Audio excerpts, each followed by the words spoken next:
Right, good morning. I'm here now with Colin and Gary. They're both student landlords. Gary is in Brighton and Colin's in Southampton, so they've got slightly different markings. So welcome both of you. Good morning to you. Morning. So just wanted to go through how you are finding life as a student landlord at the moment, and perhaps start to have a look ahead from there.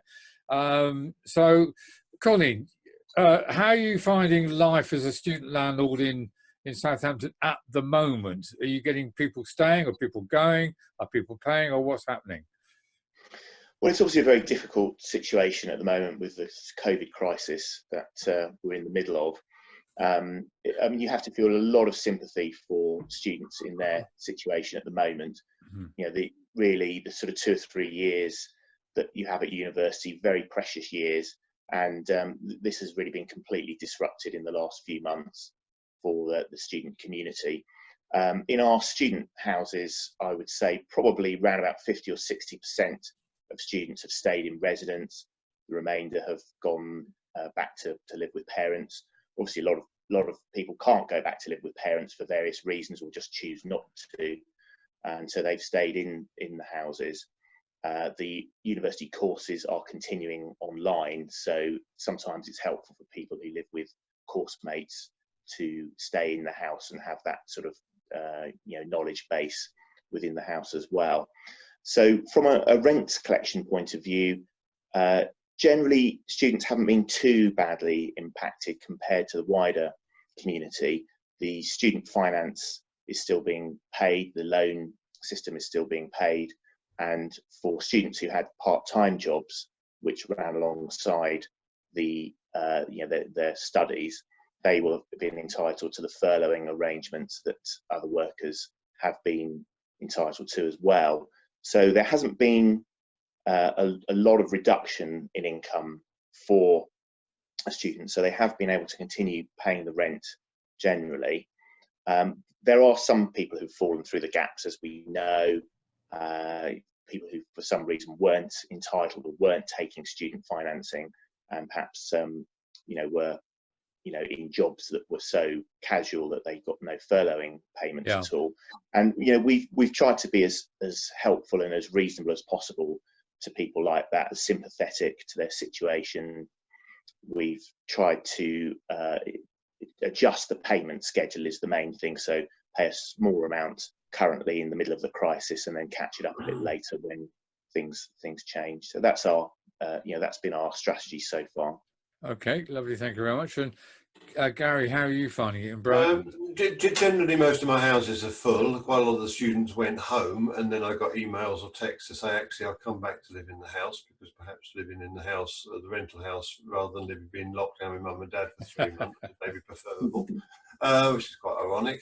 I've offered discounts to some students who I know are really sort of financially struggling in the first place. I've got one group that was on. They basically went with me because I didn't reference them. I know they've all financially struggled. I've always got my rent, but sort of eventually. So I know they all lost their jobs, so I've offered them, given them a discount for April and May, and then basically said we get to the end of May and we'll see how you're doing. So I gave them a discount of £150 each, which they were sort of delighted with. Yeah. Another girl I've had to offer a discount to, because I know she lost her job, and actually I didn't realise, but she had dropped out of being a student in February. So I gave her a discount. But the rest of the rents, it seems to be coming in. I've got some overseas students who have gone home, but yeah, generally I think miles better than what we expected when we sort of started all this in sort of mid-March. Yes, it's all turned out better so far. The big question, of course, is does everybody start back in September? Yeah, we'll have a talk about that in a moment. I mean, picking up on your point about the student who dropped out but stayed in the property. You've got to be a little bit careful about council tax then, haven't you? Because that can... Yes, I mean, I didn't realise she had dropped out, but she had dropped out and decided to defer it for a year. Yeah. So yeah, I mean, obviously from council tax, she knows that she's responsible for sorting that out with the council. Okay. Just to explain to people who are listening to this that normally, I guess it's the same in Brighton, normally students can get an exemption from council tax, but normally it's got to be 100% students in the property and they've all got to claim the exemption. If one of them drops out, it can muck up the exemption. So they can end up with a council tax bill, or worse, the landlord can end up with a council tax bill a year down the line. So, you know, it's interesting, isn't it?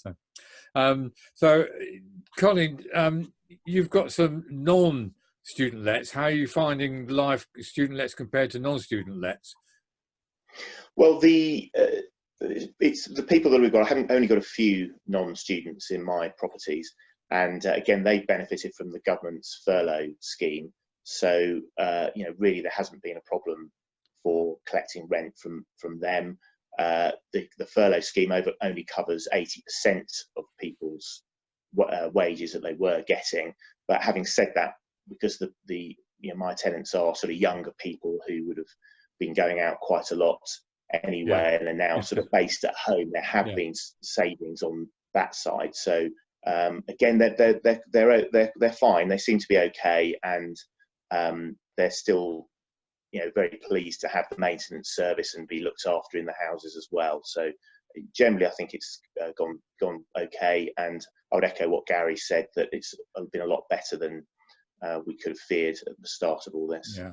I mean, the thing we've been stressing all the way along is for landlords to be flexible, to be willing to negotiate, and to note the difference between a rent holiday, where they put the rent off for a period of time, but it's going to get paid at some stage, a rent reduction, probably temporary rent reduction, as against completely waiving the rent. We've had a few members who've come back to us and said they've been prepared to completely waive the rent for a couple of months, but you know, it's individual circumstances, and we need to stress that landlords need to be prepared to negotiate. Yes, absolutely. Yeah, I would certainly agree with that, Peter. I think the government advice is that rent should be paid still, and that the government has provided support for income so that people can still pay their rent. So I think that's important. You've got to remember that a lot of landlords, you know, are not sort of multi-billionaires. They depend very much, perhaps just one or two properties. The majority of landlords depend on the rent for their income, their pensions, and therefore they would be in a very difficult position if rents weren't paid. Yeah. Right, well, thank you for your time on that, gentlemen. Very, very interesting. What I want to do is get us all together again to talk about how you see the future of student letting. So we'll do that in another video. Thank you, and goodbye from you. Thank you. Thank you.